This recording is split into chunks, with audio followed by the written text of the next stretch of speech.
I am the Tofu Golem. Please enjoy the video. In this video, I will explain how to make a tank mojito. First, ensure you have all your ingredients ready for this large batch. You'll need a generous amount of fresh mint, about 1 cup, and 4 to 5 juicy limes. For the spirits, grab a 1.75-liter bottle of your favorite white rum. To complete the base, have 2 liters of club soda and 2 cups of simple syrup on hand.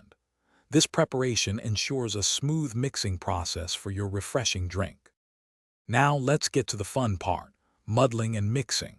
Take your fresh mint leaves and lime wedges and gently muddle them in a very large pitcher or beverage dispenser.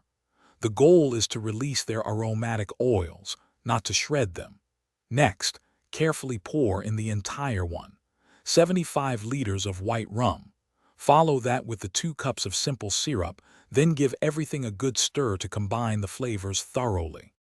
With your base mixed, it's time to chill and prepare for serving. Fill your large pitcher or dispenser with plenty of ice cubes to ensure your mojito is perfectly cold.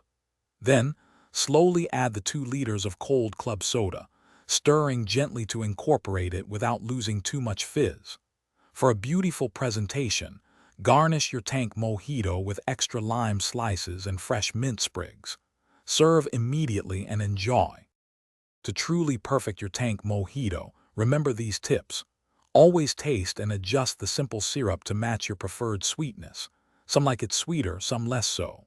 Using a high-quality white rum will significantly enhance the overall flavor profile of your drink, making it truly exceptional.